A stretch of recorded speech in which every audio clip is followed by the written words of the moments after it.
പാലക്കാട് വാണിയംകുളത്ത് മദ്യലഹരിയിൽ കാറിലെത്തിയ യുവാവിന്റെ പരാക്രമം. മതിൽ കാറിടിച്ചു നിർത്തുകയും സ്വയം ചില്ലുകൾ അടിച്ചു തകർക്കുകയും ചെയ്തു. കാറിൽ രക്തക്കറ കണ്ടെത്തി. യുവാവ് രാസലഹരി ഉപയോഗിച്ചിരുന്നു എന്നും സംശയമുണ്ട്. ഒറ്റപ്പാലം പോലീസ് സ്ഥലത്തെത്തി പരിക്കേറ്റ വല്ലപ്പുഴ സ്വദേശിയായ യുവാവിനെ വാണിയംകുളത്തെ സ്വകാര്യ ആശുപത്രിയിലേക്ക് മാറ്റി. യുവാവിന്റെ കൂടെ ഉണ്ടായിരുന്ന ആൾക്ക് വേണ്ടിയും പോലീസ് അന്വേഷണം ആരംഭിച്ചു. വിവരങ്ങളുമായി എം വിഷ്ണു വേണ്ടി ചേരുന്നു. വിഷ്ണു, ഇതെന്താണ് സംഭവിച്ചത്?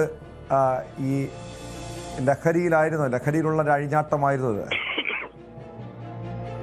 ടോം, ഇന്നലെ രാത്രി 9 മണിയോട് കൂടിയാണ് ഈ പാലക്കാട് ഒറ്റപ്പാലം വാണിയംകുളത്ത് ഒരു നാടിന് നടുക്കിയ ഒരു സംഭവം ഉണ്ടാവുന്നത്. അതായത് ഒരു കാറ് വരുന്നു. അത് ഒറ്റപ്പാലം മംഗലം കിള്ളിക്കാവിന് സമീപത്തെ മതിലിൽ ഇടിച്ചു നിൽക്കുന്നു. ഈ സമയം കാറിന് പുറകിൽ വന്നിരുന്ന ബൈക്ക് യാത്രക്കാർ, ഇവരാണിത് അപകടം കാണുന്നത്. വന്ന് അപകടം പറ്റിയ ആൾക്കാരെ രക്ഷിക്കാൻ നോക്കുമ്പോൾ കാറിൽ നിന്നും യുവാവ് പുറത്തിറങ്ങുന്നു. യുവാവ് മദ്യലഹരിയിലായിരുന്നു എന്ന് പറയുന്നു. നമുക്ക് ദൃശ്യങ്ങളിൽ നിന്നും അത് വ്യക്തമാണ്. ബഹളം വെക്കുന്നു. ഈ സമയം ഓടിക്കൂടിയ നാട്ടുകാരോടൊക്കെ ഈ യുവാവ് കയർക്കുകയും ആക്രമിക്കാൻ നോക്കുകയൊക്കെ ചെയ്യുകയായിരുന്നു. ഈ സമയം കാറിൽ ഈ യുവാവിന്റെ ഒപ്പം മറ്റൊരാളുണ്ടായി പറയുന്നു.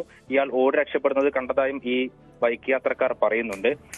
മദ്യലഹരിയിലായ ഈ യുവാവ് തന്റെ കൈകൊണ്ട് ഈ കാറിന്റെ മുൻഭാഗത്തെയും പിൻഭാഗത്തെയും ചില്ലുകൾ അടിച്ചു തകർക്കുകയും ഈ ചില്ല് കഷങ്ങൾ കയ്യിൽ കൊണ്ട് മുറിവേൽക്കുകയും കാറിലും ചുറ്റുമൊക്കെ രക്തം കറയുണ്ടാവുകയും ചെയ്യുന്നു. എന്നാൽ ഈ പോലീസ് വിവരം മറിച്ച ഒറ്റപ്പാലം പോലീസ് സ്ഥലത്തെത്തി ഈ യുവാവിനെ ആശുപത്രിയിലേക്ക് മാറ്റുകയായിരുന്നു. എന്നാൽ ഈ പരിശോധനയിൽ കാറിനകത്തും രക്തം തളം കെട്ടി കിടക്കുന്നത് കണ്ടെത്തിയിട്ടുണ്ട്. അതായത് ഈ സുഹൃത്തുക്കൾ ഇവർ 2 പേർ സമീപത്തെ ബാറിൽ നിന്നും മദ്യപിച്ചെത്തിയെന്നാണ് ലഭിക്കുന്ന വിവരം. ഈ മദ്യശാലയ്ക്ക് സമീപം അക്രമം ഉണ്ടായെന്നും പോലീസ് സംശയിക്കുന്നുണ്ട്. അവിടെ വെച്ചുണ്ടായ അക്രമത്തിലാവാം ഈ രക്തം കാറിനുള്ളിൽ തളം കെട്ടി കിടക്കുന്ന സാഹചര്യം ഉണ്ടായതെന്നാണ് പോലീസ് പറയുന്നത്.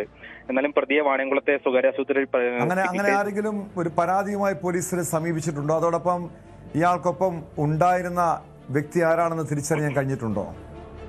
നിലവിൽ പരാതിയില്ല. ആശുപത്രിയിൽ നിന്ന് നൽകിയ വിവരത്തിന്റെ അടിസ്ഥാനത്തിലാണ് പോലീസ് കേസെടുക്കുക.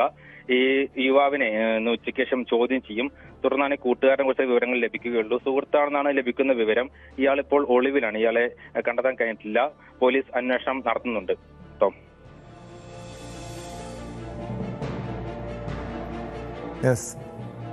വ്യക്തമാണ്.